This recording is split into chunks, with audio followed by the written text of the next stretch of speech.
জীবনে কখনো বড় সিদ্ধান্তই বদলে দেয় সবকিছু। ঠিক এমনই এক সাহসী সিদ্ধান্ত নিয়েছিলেন আলাউদ্দিন। লাখ টাকার চাকরি, আরামদায়ক জীবন সবকিছুই ছিল তার হাতে, কিন্তু মনের ভেতর চলছিল অন্যরকম টান, কিছু নিজের মতো করে করার ইচ্ছে। সেজন্য সবকিছু ছেড়ে দিয়েছেন কোরিয়ান খাবার ব্যবসা। উদ্যোগটা হচ্ছে যে আমি বাংলাদেশের প্রেক্ষাপটটা চিন্তা করলাম যে আমাদের ফুড হ্যাবিট আর কোরিয়ান জাপানিজ ফুড হ্যাবিটটা অনেকটা সিমিলার আছে। আর বাংলাদেশে তো থাই চাইনিজ সবাই বিক্রি করে, যেখানে যেখানে চোখ যাবে সেখানে সেখানে আমরা এটা দেখতে পাই যে থাই চাইনিজের অভাব নাই। তো আমার প্ল্যানিং ছিল, যেহেতু আমি জাপানিজ কোরিয়ানের উপরে কাজটা জানি, একটু দিয়ে দেখি না কেমন হয়। তো মাশাল্লাহ দেওয়ার পরে এখন আর পিছনে ফিরে তাকাতে হচ্ছে না।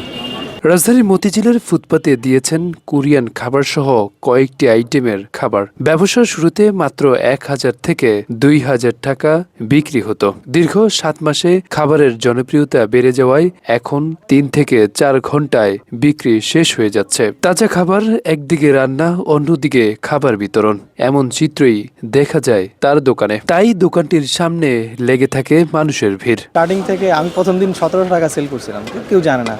তারপর দিন 2,000 প্লাস, তারপরে 3,000, 4,000, 5,000। আলহামদুলিল্লাহ এখন অনেক ভালো সেল, হেলদি সেল। এখানে আমাদের ফ্যামিলি মেম্বাররা 7-8 জন লোক কাজ করি, সবার ফ্যামিলি চলতেছে, আল্লাহ চালাচ্ছে।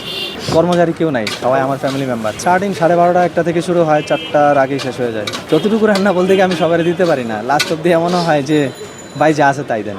ব্যাংকপাড়া এলাকা হওয়ায় বেশিরভাগ অফিসের মানুষ দুপুরে খেতে আসেন এখানে। দাম অনুযায়ী খাবারের মান অনেক ভালো বলে জানান ক্রেতারা। চিকেন ফ্রাই, ফ্রাইড রাইস 100 টাকার খাবার অনুযায়ী অনেক ভালো। মিনিমাম 300 টাকা, 250 টাকা, সেটা পাচ্ছে 100 টাকা। আবার এখানে স্পেশাল আর একটা খাবার আছে বিবিম ভাব, ওটা আরো ভালো, 200 টাকা।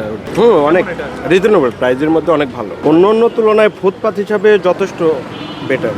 মোটামুটি আলহামদুলিল্লাহ ভালো। এখানে তো সবাই আসতেছে, আমার প্রতিদিনই নেওয়া অফিসের জন্য, অফিসদের স্যারদের, আমার নিজের। 100 টাকার খাবারের মান অনেকটাই ভালো, অন্য অন্য দোকানের চাইতে এটা অনেকটাই বেটার।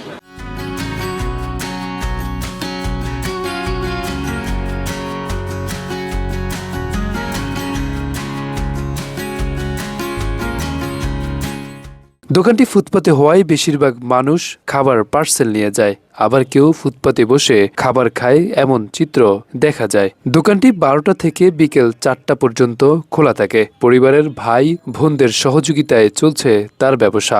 দোকানটির উদ্যোক্তা আলাউদ্দিনের বড় বোন খাবার বিতরণ, টাকা নিয়ে ক্রেতাদেরকে টোকেন বিলি সহ নানা দায়িত্বে রয়েছেন তিনি। একটু ডিফারেন্ট, একটু হেলদি টাইপের খাবার। আসলে আমার টেস্ট বাডের সাথে না, কিন্তু ভালো দাম অনুযায়ী খাবার সাথে ভালো। দাম হচ্ছে 200 টাকা। খাবার বেশ হেলদি, ভালো খাবার, খুবই ভালো উদ্যোগ। এরকম হেলদি খাবার তো সহজে পাওয়া যায় না। চাইনিজ হয়তো পাওয়া যায়, কিন্তু এরকম কোরিয়ান খাবার তো পাওয়া যায় না সহজে। কোরিয়ান খাবারের প্রতি ভালোবাসা থেকে শুরু করলেন নিজের ব্যবসা। শূন্য থেকে শেখা, শূন্য থেকে দাঁড়ানো সবই আলাউদ্দিনের নিজের সংগ্রাম। তবে সামনে বড় পরিসরে ব্যবসা করতে চান এই উদ্যোক্তা।